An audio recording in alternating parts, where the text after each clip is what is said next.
Hello and welcome to this Chemistry World webinar. I'm Natalie Starkey, Chemistry World's science media producer, and I'm here with you for the next hour to hear from Hilary Hamnett, Associate Professor in Forensic Science at the University of Lincoln, and author of the new book, Poisonous Tales, a forensic examination of poisons in fiction, which came out in May. Now, I'd like to welcome Hilary on screen now. So Hilary, if you'd like to turn on your camera, hello and welcome. Hi. So Hilary's inspiration for writing this book stemmed from her background as a case-working forensic toxicologist in the UK and New Zealand, looking at thousands of cases involving drugs and poisons, from deaths and serious drug-facilitated crimes to driving under the influence of drugs. She holds MChem and DPhil degrees from the University of Oxford and an MSc in Forensic Science from the University of Strathclyde. Now, before I hand over to Hilary to begin her talk, I wanted to let you know that, as with all Chemistry World webinars, this session is interactive, which means you can ask questions about any aspect of what's covered. There will also be some polls to join in with during Hilary's talk, so please look out for those. Now, you're able to ask questions to Hilary on the GoToWebinar platform at any time during the hour, even during her presentation, and I'll be able to put your questions to her in the live Q&A at the end. You can use the questions tab. It's usually marked with a little question mark, and that's in the GoTo window, usually on the right-hand side or at the bottom. And you can pop your questions in there at any time over to our staff, and I'll see those as well. If you're watching on Facebook, then of course you can use the comments box there, and those questions will also make their way to me. Now, at the end of the webinar, I'm also happy to say that RSC Books are offering a generous 50% discount on the print and ebook versions of Poisonous Tales, so do hang around for the discount codes that I'll give out later. And finally, if you want a taster of the book, then you can actually read the first chapter for free on the RSC site, for which we will post a link to later. But of course, do save that for later, because now we're going to hear from Hilary about some of the cases she actually covers in the book. So without further ado, let's hand over to Hilary to tell us more about her brilliant new book, Poisonous Tales. Okay, thank you very much, Natalie. So as Natalie said, I'm an associate professor in forensic science at the University of Lincoln, and my background is as a forensic toxicologist, and I'll explain a little bit more about what we do as forensic toxicologists. I can see a few familiar names on the attendees, so we've got some tox people in. Before I start, I just wanted to talk a little bit about the artist who did the really beautiful cover. She did the front and the back cover. She's called Dr. Brenna Brown, and she's based in Canada, and you can see she's got a whole Instagram page of very similar beautiful artwork, so I would recommend you go and check that out. So a few people have asked me, why did I write this book? And probably like a lot of my colleagues, whenever I see poisoning on TV or film or in a book, there's even poisonings in operas, I find myself rolling my eyes quite a bit and saying things like, this death was far too quick, or the symptoms are all wrong, or that dose of poison was much too small. And when I started looking into this more systematically, I thought, wouldn't that make possibly an interesting book? And that's sort of how we got here.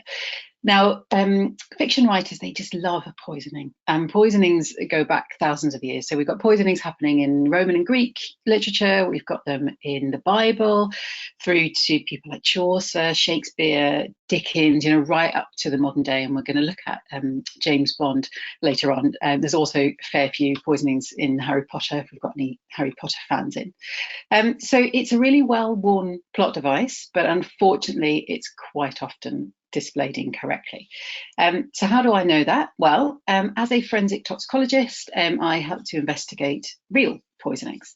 So a forensic toxicologist is trying to answer this question: did alcohol, drugs, or poisons play a role in a death or a crime?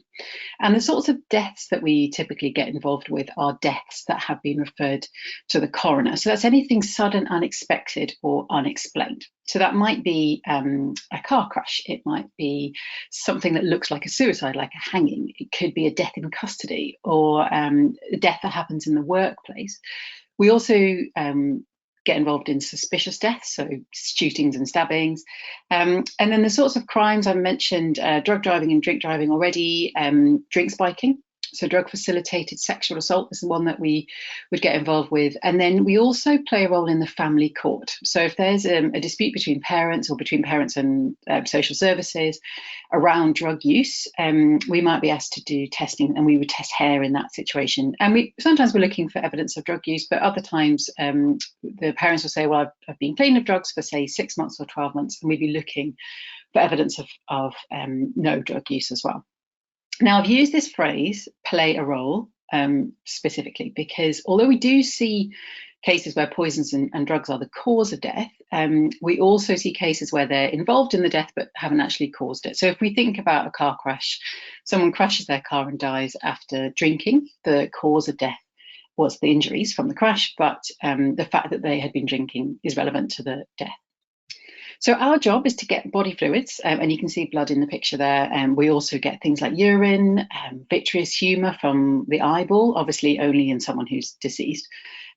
Stomach contents. So if we think someone's ingested something, pills or something, poisonous plants, for example, we would want to look in the stomach contents. Bits of organs. I mean, I could go on, but it is lunchtime, so I think we'll just leave it there. So our job is to get these fluids and then clean them up and analyse them and see if there's any alcohol, drugs or poisons there. And in the book, I do try to take the reader through the steps that we do in a tox case, so you can see how a real poisoning might be investigated. So we've got our first little bit of audience participation. So when you think of a poison that's been used in fiction, you might be thinking of something like this. So we've got a glass bottle with a sort of evil-looking yellow liquid in, a big skull and crossbones on the front.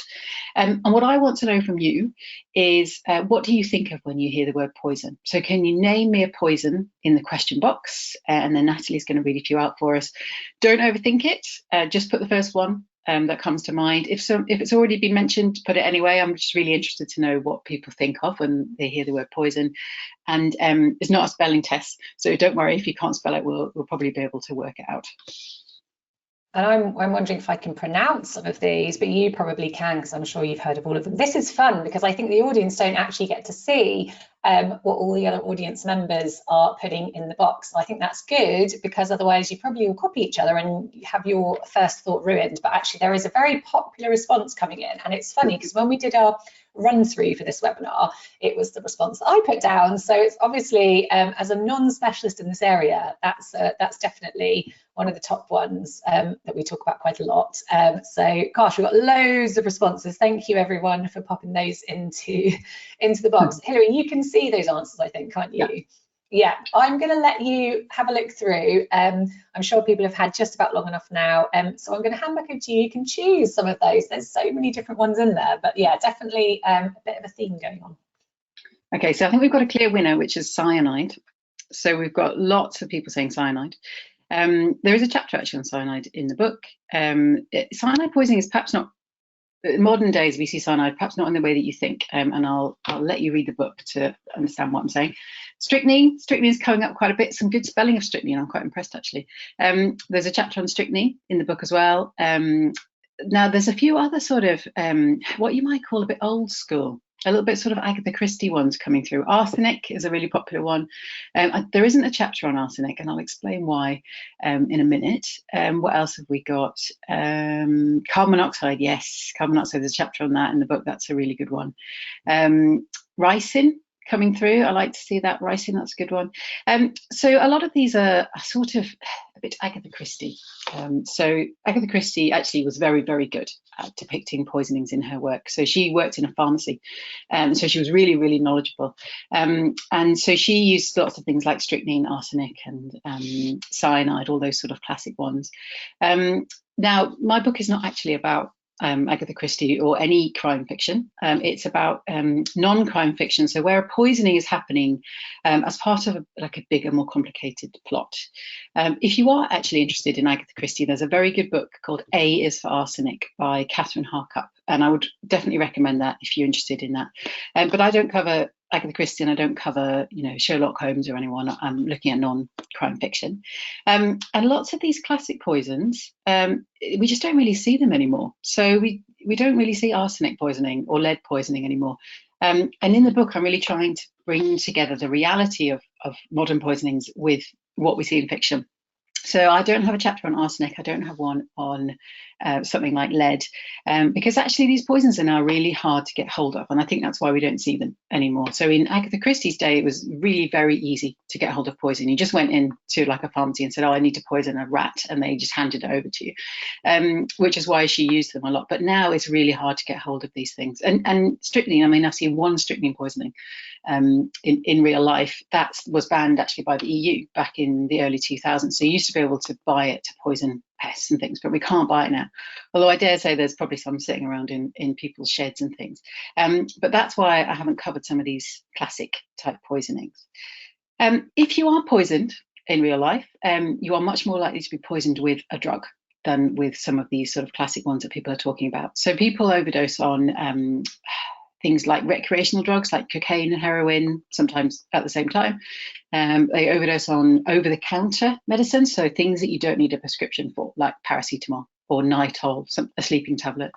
And then also people overdose on their prescription meds, so things like antidepressants or opioids, which you probably heard quite a lot about recently, so that's been in the news. So I've got 3 case studies to talk to you about today. I've got 11 in the book, so these are 3 of them today. And I'm going to start with Romeo and Juliet. And if you're familiar with the play, you will know that there are 2 poisonings. Both the lead characters are poisoned in Romeo and Juliet. We'll start off with Juliet. Now, here's Claire Danes from the 1996 Baz Luhrmann version of Romeo and Juliet. And when I was watching this, I thought, oh, they look so young. They look so young in it. But she's there and she's looking dead. So Juliet takes a sleeping potion that gives her the appearance of death for 27 hours. So if you look at the play, you look at when she takes it and when she wakes up, it's 27 hours that have elapsed. Now, I say appear dead because in Elizabethan times, when Shakespeare was writing this, they didn't have sophisticated ways of working out whether somebody was dead or not. So now, obviously, we have defibs, we have things that can monitor brain activity. But back then, if they couldn't wake you up and you looked a bit pale, a bit blue, maybe you're cold, not obviously breathing, they couldn't feel a pulse, then you would just be deemed to be dead. And if you look at the play itself, they don't really try very hard to work out whether she's dead. They go, oh, wake up, and she doesn't wake up. Oh, right, she must be dead. So it really, what we would understand now to be a coma is what's happened to Juliet. So she's taken something and fallen into a coma.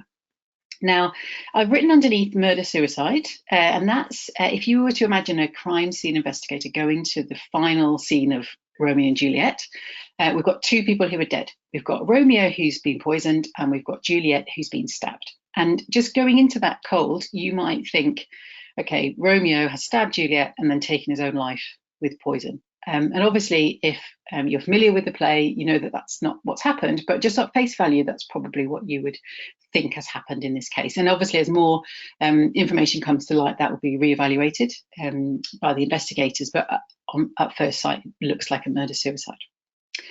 Right, so a little bit more audience participation now. We've got a poll for you to do, so I'm going to hand back over.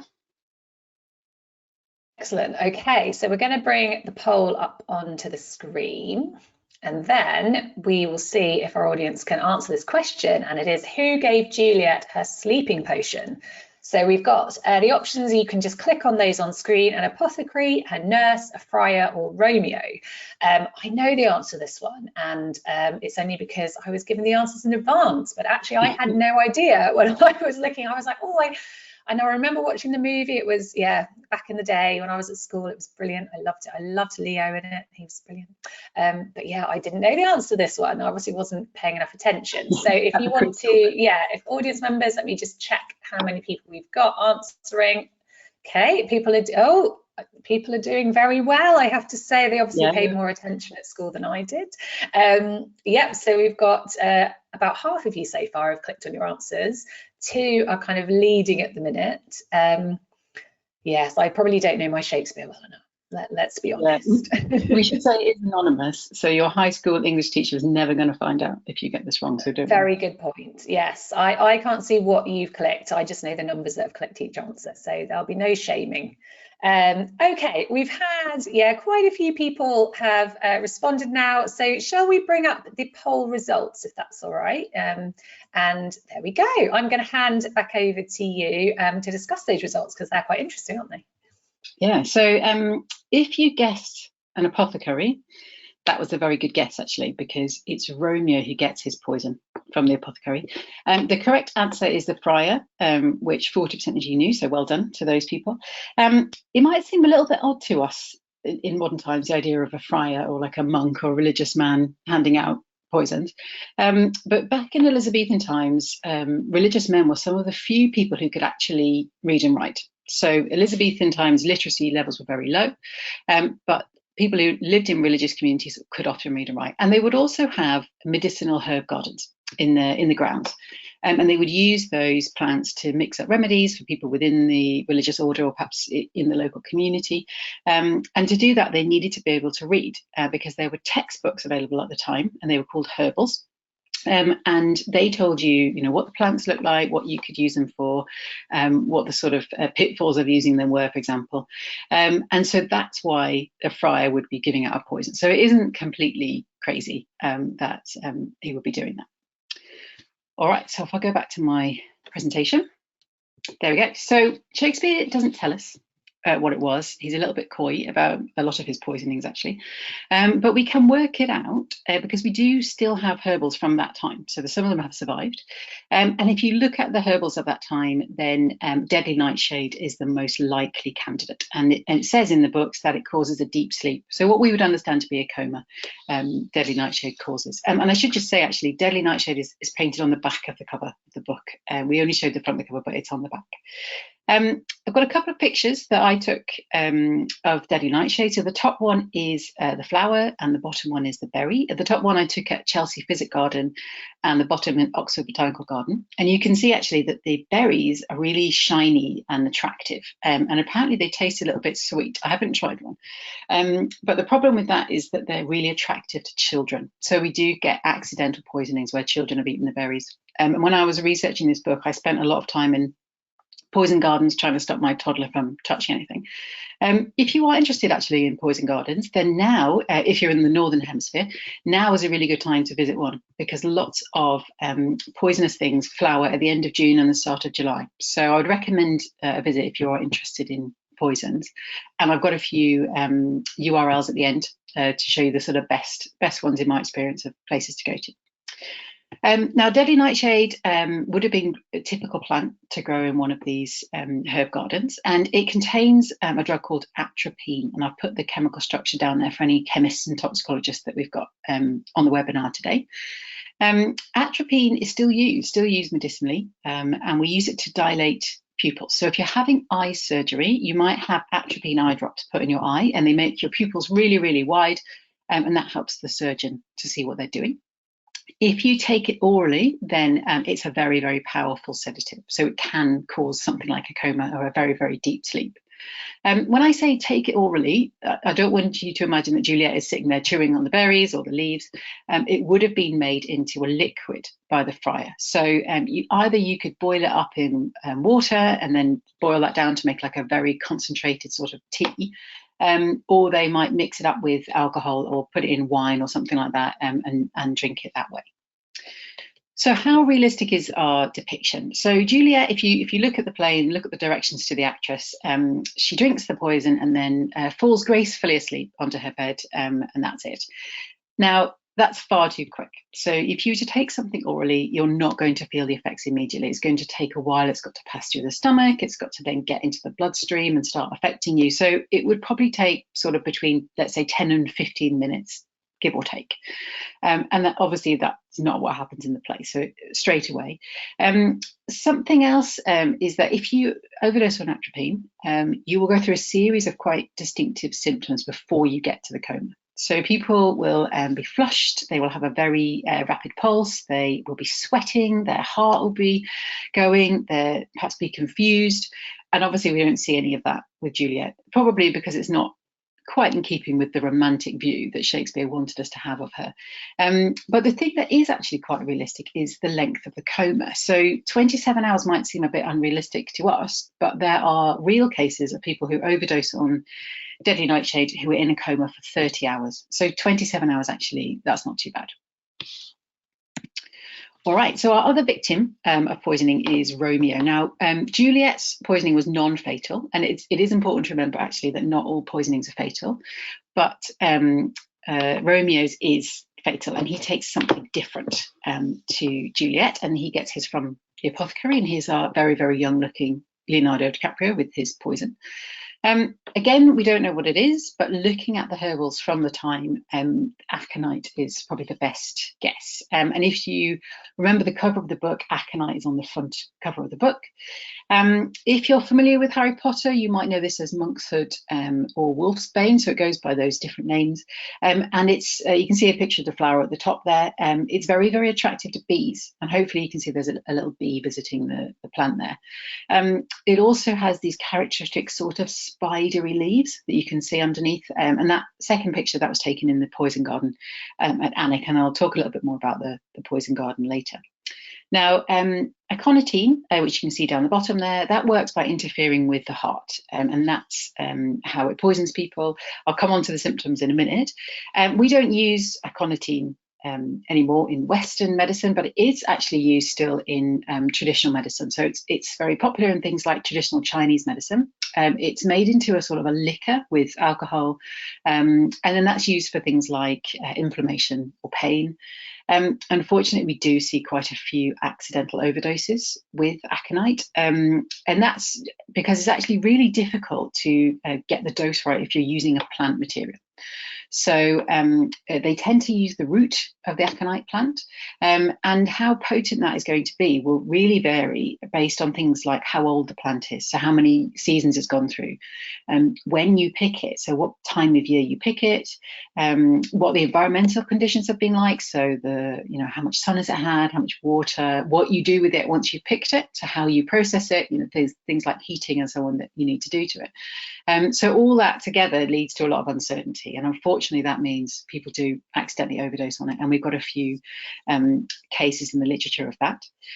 Now, how realistic is it? Well, Romeo, he's a bit slower. He has time for 13 words before he dies. And even with the most ostentatious actor who was trying to drag out this death, that is still quite quick.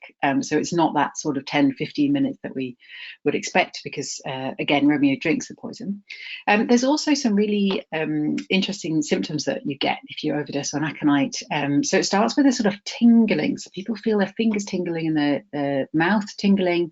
That progresses to burning. You then get alternating between being incredibly sweaty and incredibly cold, and then you go to agonizing vomiting, and then eventually death. And obviously we're just going straight to death with Romeo because agonizing vomiting is possibly not what Shakespeare wanted to get across in his romance.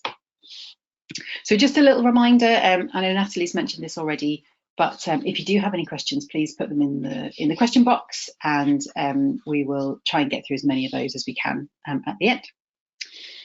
So case number 2 is our James Bond film. So this is Casino Royale with Daniel Craig.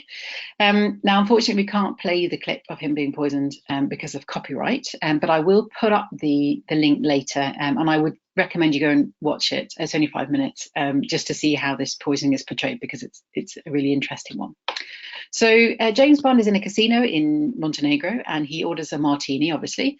And you see in the film that it's spiked. So somebody puts a few drops of liquid into his drink when he's not looking. He takes a couple of sips. Within about 30 seconds, he's starting to experience the effects. And obviously that's quite quick. So the way that it's shot is actually very clever. So the camera work shows you the effects that he is experiencing. So it's as if you're experiencing them as well. And you'll see there's a sort of a yellow halo, like a sort of sheen over the picture, and that would be something that you would experience. He starts staggering, he's confused, he's hallucinating, he's sweating. If you watch, he's sweating profusely in the film. And he manages to get out of the casino, he staggers to his car. And in this car, he's got this fabulous machine. So he stabs himself in the wrist with a needle, and that connects to this machine, which then calls up something that's called the MI6 medical hot room in the movie script, which sounds very exciting. And in there's some doctors, and they've got this machine that starts cycling through all the possible poisons that he could have taken. And I've got a screenshot of the machine here. It's a little bit blurry, sorry.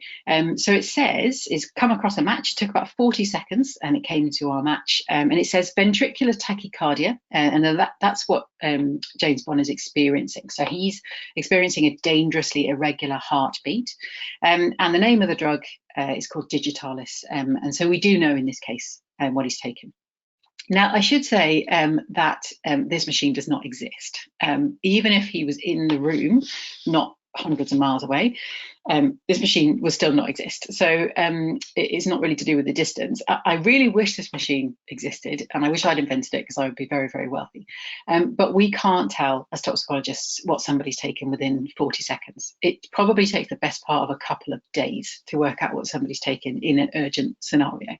And the reason for that is not because we're all just sort of chilling out, drinking cups of tea in the tox lab. It goes back to those body fluid samples that I talked about earlier. So if we get a body fluid sample, particularly from someone who's died, they're generally very dirty. And the first thing we've got to do is clean them up. And that can take the best part of a day, because we don't just work with one sample at a time. We will work with batches of samples. So, 20, 30, 40 maybe samples at once, because that's much more efficient than doing it one at a time. So that's why it can take all day. Once the samples are clean, we will then run them on one of the machines, probably overnight. The next day, someone will come in, they will process the data, look at it, see what's there. There's all sorts of quality checks that take place. And then finally, we might be ready to report to the customer what's there. So this 40 seconds thing, unfortunately, that's not realistic. Digitalis is foxglove. And you've probably seen this around, actually, if you're based in the UK. It's just been flowering, and it contains something called digoxin. And I've put the chemical structure there at the bottom. If we just go back to the fancy machine, you can see that that's not the right chemical structure. So that's just nonsense chemical structures there in the background. So digoxin, it is used medicinally, actually, and it's used to treat heart conditions. And the way that it works is that it decreases the power of the electrical signals in the heart. And that's good if you have a dangerous irregular heartbeat. It's not good if you don't have one, or if you take far too much of it. So if you take far too much of it, eventually your heart rate will slow down until it flatlines. And that's what happens in the film. And Bond is resuscitated with defib. Now, the digoxin that we use medicinally actually still comes from the leaves of the plants, whereas atropine, for example, doesn't come from deadly nightshade anymore. We make it in the lab, but foxglove, for whatever reason, we still get it from the plants, and we ship these massive containers of foxglove leaves all around the world to make digoxin. Now, how realistic is this? Well, the symptoms are pretty good, actually, the ones that you see initially, apart from the fact that it's far too quick, but it's James Bond. I think we can forgive them. We've got to keep the pace up. We don't have time to sit and watch James Bond playing poker for like 15 minutes. So fair enough. Where it starts to fall down is post-poisoning. So he gets poisoned, he is resuscitated by the defib, comes back to life, straightens up his bow tie, back into the casino to win the game. And the problem with that is that even though his heart has now started again because of the defib, which is what would happen, hopefully, the digoxin is still there. It's still circulating around the body. So it's just going to cause his heart to stop again. And it's going to keep doing that until he's given the antidote to digoxin. And that's why if you watch the clip, the doctors say, get yourself off to hospital because he's got to go and have this antidote. And the antidote's actually really clever because it binds itself to the digoxin and stops it from affecting the heart. And the other thing is, if you have been resuscitated with a defib, you're probably going to intensive care, not back to a casino to play poker. Okay, so our final one is the Mad Hatter, and you might recognise a scene a bit like this. This is from Alice in Wonderland by Lewis Carroll, and if it's been a while since you remember the story, Alice falls down a rabbit hole, and ends up at a tea party with a hare, a dormouse, and a Mad Hatter. And if you look at the text of what's said, that Mad Hatter doesn't really make a lot of sense. So he's talking at this tea party, but none of it really makes any sense. And that wasn't a sort of a one-off characterization of an individual person who was a bit mad. In Lewis Carroll's time, it was really well known that hatters were starting to go mad. And the reason they were going mad was because of mercury. So they worked with mercury day in, day out in very, very hot, cramped conditions. So this was long before health and safety. When you think of mercury, you probably think of this blob, this metal blob. They didn't work with mercury metal. So the mercury that you would find in like a thermometer, an old thermometer or a barometer. We don't use mercury anymore. We use dyed alcohol now in thermometers, but there's probably a few around, hanging around in people's houses. They used a mercury salt called mercury nitrate, and they used that to separate the fur from animal skins to make felt to go in the hat. So this was a time when we still used real animal fur to make hats. And they separated the two, and then, as I say, they sat and worked with this all the time. And over a long period, they started to experience some effects. So these hatters, they became very sort of erratic, they were unstable, they were forgetting things, they started drooling. And that drooling sort of gave them this appearance of being mad, whereas actually the drooling is caused by gum disease, which mercury causes. So although it made them look bad, that wasn't actually what was happening. So these hatters, and actually other people who worked with mercury as well, so there were other groups of people who did this, were suffering from chronic poisoning. So chronic poisoning is where you take a small dose of something over a really long period, whereas acute poisoning is what happened to James Bond. So James Bond was given a large dose of the poison and started suffering serious effects really quickly, whereas this is the opposite. So this is a long-term poisoning. It took us a little while to work out that it was mercury, but eventually we worked out, and we did stop using it. I'll come back to that later on. So this sort of cluster of symptoms became known as Mad Hatter's disease, and so that's why there is this character called a Mad Hatter in Lewis Carroll's book. We don't use mercury now anymore. It was used, you might have heard it of being used for syphilis, for example. We don't use it anymore. Syphilis would now be treated with antibiotics. It turns up every now and again in thermometers, but it still turns up in some traditional medicines. So the other picture here is a pigment called cinnabar. It's a very, very bright red pigment. It sometimes turns up in dodgy tattoo dyes, actually. So it's banned, but it sometimes turns up in these dyes. It used to be used for things like makeup and so on. Cinnabar is quite commonly added to traditional medicines. So these would be plant-based medicines, and then the idea is that you add the metal and it makes them more potent. So that's why they're adding it on purpose. It's not just something that's turning up, it's being added on purpose. Unfortunately, you can get quite high concentrations of it because these traditional medicines are often quite poorly regulated. And if you buy them and test them, you find unfortunately quite high concentrations of mercury. There's also a sort of folklore around mercury. So people might carry around mercury metal in their pocket as a sort of charm, like a good luck charm. If they were going away doing traveling, they might take it with them to give them luck on their travels. Some people will add it to tea lights and burn tea lights with it in. There's also a slightly strange association between mercury metal and sexual performance in men. So we get these cases where people have been injected with mercury metal in the hand or in other places, and then they end up in A&E with mercury poisoning. So do not try this at home. It doesn't work, and it just results in people having to go to A&E with mercury poisoning.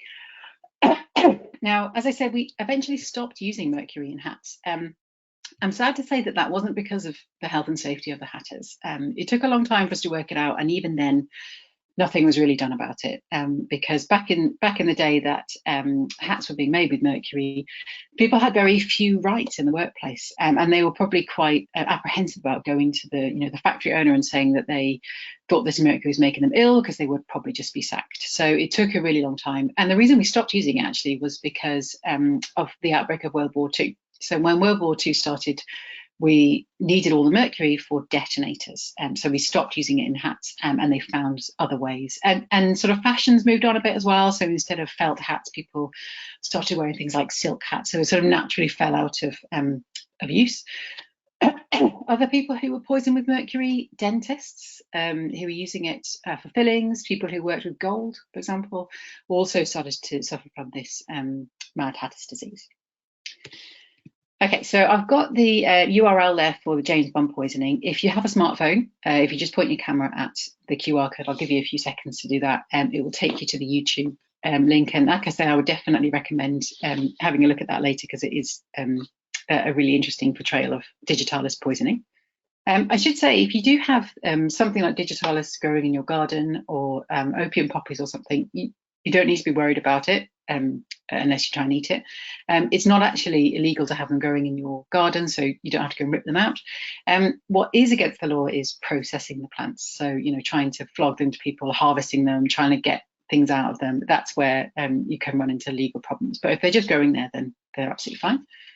I mentioned the poison gardens earlier. So Chelsea Physic Garden in central London, the Annex Garden, that's a part of a very large garden, and there's a walled off area called the Poison Garden. You can only get into there with a tour that comes with entry to the garden, and there's a really interesting tour about the different poisonous plants they have in there. If you are particularly interested in poisons, I'd say the top two are the ones to go to, because they have poison areas, whereas the other ones, the botanical gardens, you tend to have to hunt for the poisonous plants, because they're sort of just dispersed around all the other sort of pretty flowers and things. All right, thank you very much. That's all I had, and then hopefully we can get onto some questions. Excellent. Wow, thank you so much. I loved those case studies, and they're all very, very popular stories, aren't they? So I think everyone will know those. But super interesting to see, behind the scenes. It's like when you watch any kind of movie with a specialist in that subject, and then they pick it apart, and you're like, stop ruining the movie for me. But actually, it's really interesting to see, from an expert's point of view, what's been done wrong. And I always question the fact of, movie makers and even authors, why don't they consult experts more? That they apparently have consulted experts, and they make some really key errors, don't they? Like you think with the James Bond movies that they've got such a budget, they could have just paid you to come and tell them how this could have looked and how it could have worked. But maybe they didn't want to, because as you said, it maybe wouldn't have made it as exciting if we had to wait for somebody for the poison to take effect. So we've got lots of questions coming in, and I'm going to try and sort of collate them into an order. I'm going to go back to your first slides, and we're going to, so Mohammed has mentioned, I don't know what this link is, and I don't know if you know anything about this. They asked the question, was atropine not used by royal ladies? I don't know anything about this. Do you know something about this?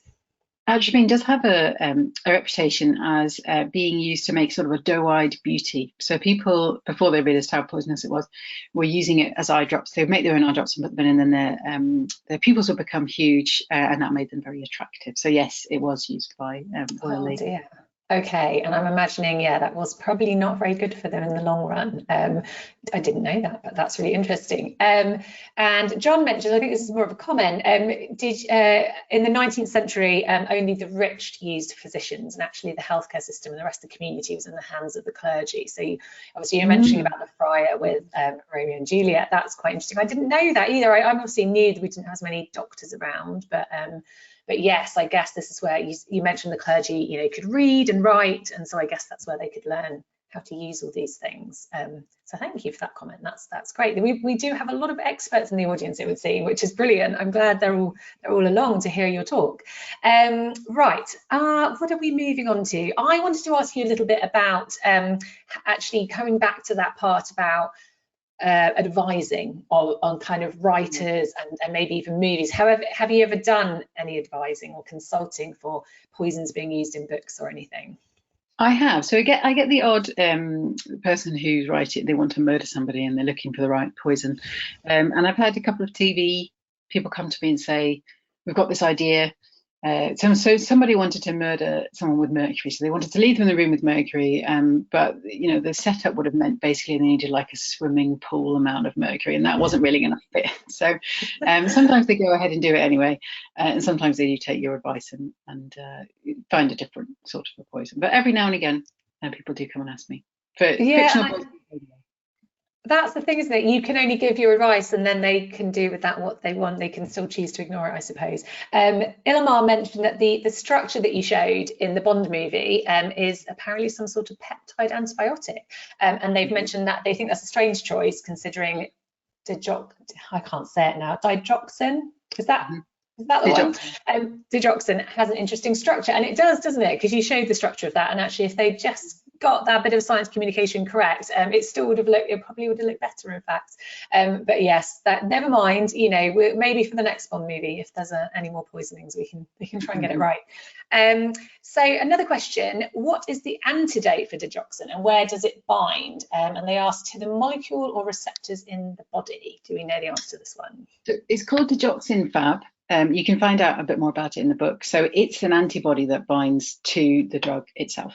And then sort of carries it off. So basically it just buys you a bit of time to eliminate that yourself from the body. Obviously, if someone has just eaten it, they might try and pump the stomach and get some of it out before it passes, more of it passes in. But yeah, it's an antibody type structure. Very similar to something like a lateral flow test for COVID. So it works on the same sort of principles as those, if we all remember back to our lateral flow test days. Okay, thank you. Coming back to aconite, why, and I'm sorry, I've lost the name of the person that asked this question, but they will know. Why was aconite used in traditional medicine and what was the benefit of it? So I'm not sure sort of how it's ended up being used. Sometimes these things are associated with certain like gods or deities, and that's how they end up being associated with them. I think there's maybe a Hindu god associated with aconite.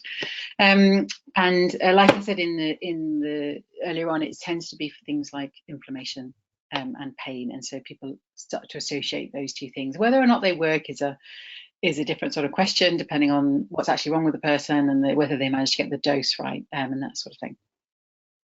And that's really interesting, isn't it, when you talk about dose, because when we asked that question at the beginning for everyone to name a poison, we got a brilliant list of so many different poisons, and actually one of them came up there was water. And I always remember being told at school, you know, well, water is also a poison because, you know, if you take it in the wrong amounts, or so you drink too much water, anything can be a poison. And that is interesting to remember. You know, I think you may have a different view on this, but I kind of always think that. I think, oh yes, actually anything is bad for us if we have it in the wrong quantities, but obviously some things are more potent than others, and I think you'd have to drink quite a bit of water for it to have really negative effects. Yeah, we do. So you have this phrase, and if you open any tox book, you'll see this phrase probably on the second page saying the dose makes the poison. So anything is poisonous if you take it in the wrong dose. And water poisoning is something that we see with ecstasy overdose. So people who take, like maybe at a music festival or something, they take an overdose of MDMA and then they overheat. And the thing about ecstasy is it stops your body from regulating its temperature. So you overheat and then you think, right, I'm going to drink some water, but that doesn't actually bring the temperature down. So they keep drinking, and then that can actually end up being the cause of death, is the too much water.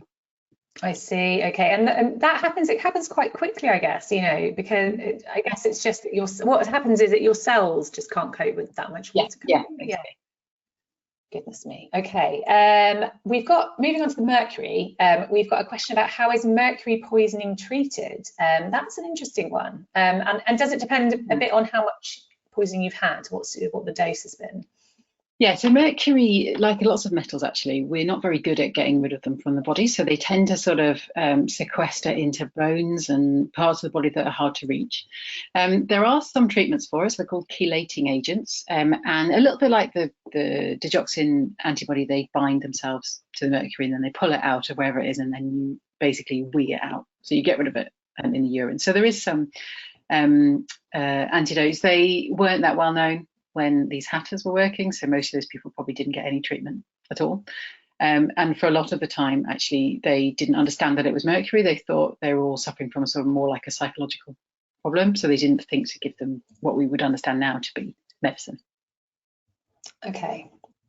What am I going to move on to next? I think I've got some really brilliant questions. And actually one that came into my mind because I was speaking to a friend who has a dog the other day, and their dog had eaten some clematis in the garden, Right. and they think this had poisoned their dog because the dog had not been well for a few days, and then they discovered that all these leaves and everything on the floor and the petals, I think. So they've decided that that was probably the problem. So one of the questions, which I've now completely lost in my thread, oh, there it is, by Susan. Do you investigate poisonings of animals, and are they different? Do they have a different susceptibility? I know that cats and dogs are particularly allergic to certain plants and certain foods. So how does that differ? So we tend not to investigate poisonings of animals. That would be more done by the vet. I have had a dog vomit sample sent to me once to see if there's anything in it. But yeah, generally we would just deal with humans. There are big differences. So dogs, for example, can be poisoned by things like chocolate. So that's why they sell doggy chocolate rather than giving it human chocolate. And so there are some species, for example, that can consume something that will be really poisonous to us, but not to them. And there are other species where it's the opposite. So it wouldn't be poisonous to us, but they can turn it in their body into something that is poisonous. So that's how a lot of things like insecticides work, is that the insects turn the poison into something that's dangerous to them. So yeah, so there are some quite big differences in species.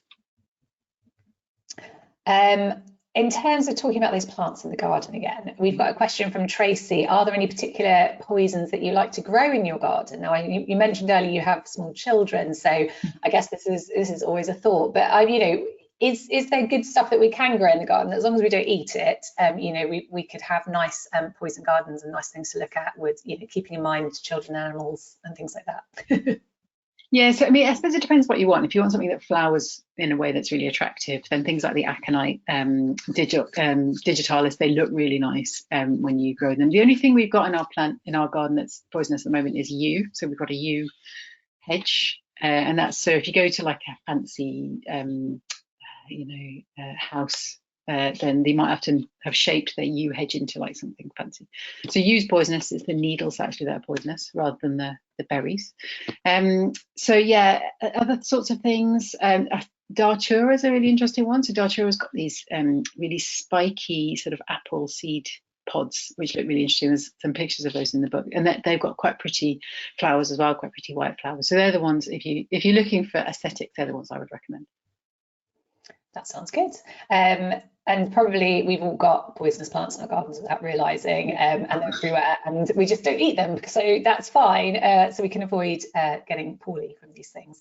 One of the questions I've just looked at, lots of things can be toxic in the right context. So how do we define something as a poison? And that's from Ben. I mean, really, it's something that interferes with the way that the body is meant to be working. So yeah, it's not so much, I mean, the dose is quite important, but yeah, it's anything that stops the body from doing what it's meant to be doing. So that could be causing it to overheat, or it could be, affecting the way the heart works, causing the heart to stop, something like that. There isn't a sort of catch-all poison. We tend to classify poisons based on things like the chemistry, or perhaps, where they come from, whether they're corrosive. So things like bleach and acid, that we have to remember, they're also poisons. So sometimes it's about the way they act. Things like cyanide, for example, act in a different way to something like, say, carbon monoxide. So we're not very good at defining the one sort of defining thing. We like to classify them in lots of different ways. And coming on from that, I mean, so of course we do have a lot of poisons in the house. So what, in a common household, what would be the most dangerous poison we might have lying around without realising? Would it be bleach, for example? Without realising, I think it would be carbon monoxide, because we don't realise that carbon monoxide is there because it has no smell and it has no taste, and it's transparent. So that's probably the most dangerous one in terms of not knowing. Things like bleach are also batteries as well. So batteries can be poisonous, especially the very cheap little button ones. They can have mercury in them as well. So yeah, it tends to be your cleaning products, stuff in the shed as well, things that you might use in the garden, and then stuff that you're not aware of, like carbon monoxide. Yeah, no, definitely. And obviously a lot of houses now have carbon monoxide detectors, which is a good thing, as you said, because we don't know it's even there. So okay, and so carbon monoxide, how does that work? That's that basically cuts out the oxygen in your system, does it? And then you just fall asleep. It's a sort of suffocation by chemistry. So the hemoglobin that's going around in our body, it normally likes to bind to oxygen. Now, carbon monoxide looks very similar to oxygen in terms of its size and so on to the hemoglobin. It can't really tell the difference between the two, but it much prefers to bind itself to carbon monoxide. So if carbon monoxide is there, it will boot off the oxygen and bind itself to carbon monoxide instead. And it's really, really hard to get it back off. There are some ways you can be treated in hospital. And basically, eventually, your hemoglobin just becomes saturated with carbon monoxide. And once you get to the point where more than 50% of that hemoglobin is saturated, then if you don't get medical care straight away, then it's probably going to be fatal. Right, so it's not just a case of going into fresh air, like it's kind of irreversible at some point. No. I mean, going into fresh air is a good plan to get away from the source of carbon monoxide, but actually people will either be given like an oxygen mask in hospital, or they can be put in a hyperbaric chamber, so like something you would go in if you had the bends from scuba diving coming up too quickly, and that pressure difference can force off the carbon monoxide. And then detecting that post-mortem, would that be blood samples that you would be able to? Is it very obvious then that that's happened? Well, yes and no. So we have it's quite an easy detection method, actually. It's like a UV spectrometer, and you don't have to do much sample prep. You just put it into a little cuvette and run light through it, and the light that you pass through it behaves quite differently if there's carbon monoxide there compared to if there isn't. So you can see quite easily that it's there. Some of them are also really brightly coloured. So they're kind of bright red. So blood that has hemoglobin in carboxyhemoglobin is you can hold it up and think that's got a lot in. It's really, really bright red, because most deceased people's blood is actually really dark. It's a really dark red colour. It's not the sort of bright red that if you have a blood test you see. So yeah, sometimes you can physically see that it's there. I mean, obviously we would always do the test. We wouldn't. It's not CSI. We don't just hold it up to the light and say, right, now I know what it was. I'm pleased to hear that. Question from Morgan. They say amazing talk, very interesting, so that's nice. They were just wondering what's the most unusual or surprising poison you've come across in literature? And I'm imagining you've written about that in your book, but which was your, let me say, favourite poison, if I can? So there's I don't know if anybody's seen, there's a play called White Oleander, a film called White Oleander. That I'd never actually heard of oleander before, probably because it doesn't grow that well in the UK, so it tends to grow in places like North America. And so that for me was the most interesting one, because it was completely new and I haven't ever heard of it before. So yeah, I would recommend watching that or reading the book White Oleander, and they're very, very poisonous. So that's a plant, and what kind of symptoms? What happened? I haven't actually seen that. Or is it a book or is it a movie? I don't know. It was a book that was turned into a movie. So in the film or the book, there's a jilted lover, and she decides to get back at her ex by making up some poison, and she makes a sort of a soup of white oleander, datura, and something else. Can't remember what it is now. And then she goes and paints it on the doorknobs of his house, which sounds a bit mad, but actually, if you think back to the Novichok poisonings, it's now actually become reality rather than a sort of crazy thing. And then he dies of a heart attack as a result of apparently touching the doorknob. But like a lot of fictional poisonings, they don't go into all the symptoms in detail, which is of course what I want to see as a toxicologist. They kind of go, oh, yes, and now he's died. And so yeah, but that was the one that was most interesting to me. So I think it affects the heart. Okay. So actually, Emily's question follows on from that quite nicely. They ask, how affected are symptoms by mode of poisoning? So, for example, in books, you often get foaming at the mouth as a symptom.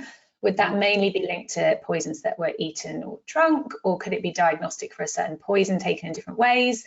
Are there any poisons that give different symptoms depending on the method of exposure? It's quite a long question there, but I don't know if you want to break that down. So often the poison symptoms will be the same. It doesn't matter how it's come into the body. So the way that the poisons act is usually the same. The speed will be different depending on how it's taken. So if you take something orally, it's slower than if you were to breathe it in smoke, for example, or be injected with the poison. That would come on more quickly, but ultimately the symptoms are usually very similar. What else was in the question? Sorry.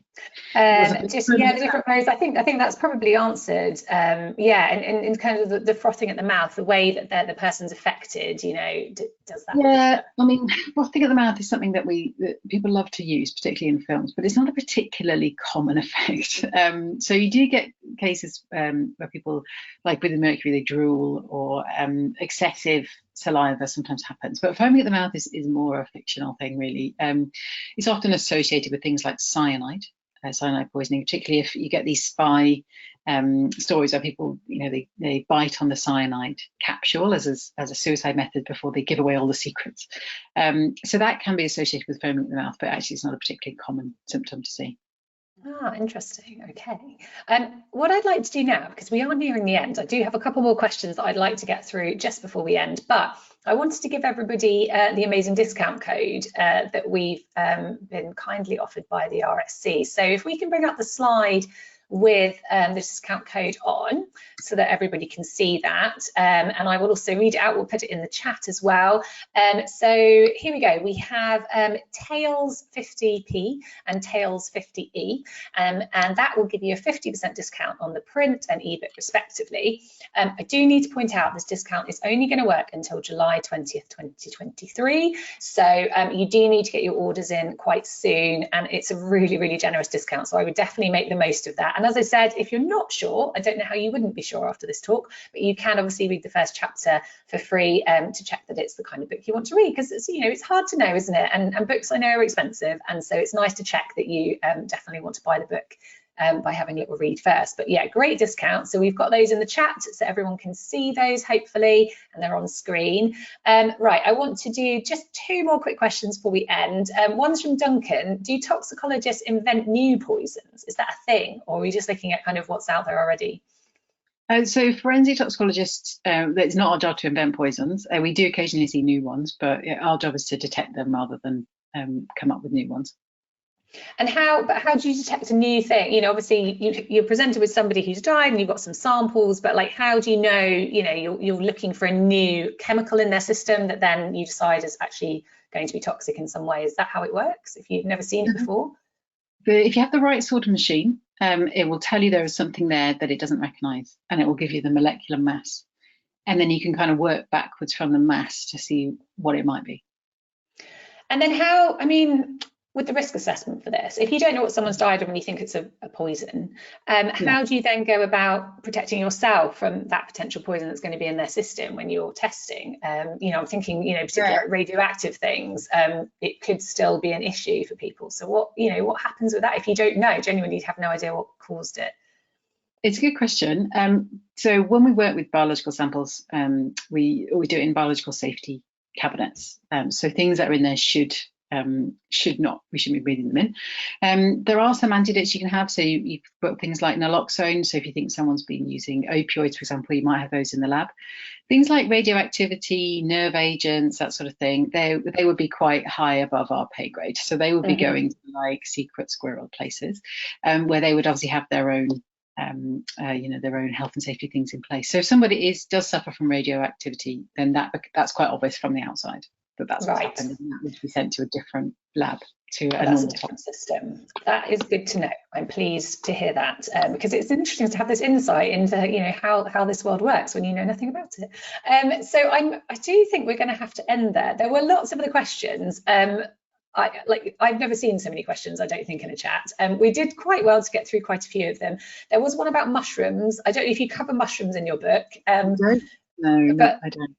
That is interesting, because I know, people always go out foraging, and I think, goodness, I don't even know where to start, and I would be really scared to eat things that I wasn't sure. But I guess this is doing some research and finding out, what's safe, and not picking the wrong mushrooms. But yes, I'm really sorry if we didn't get your question answered.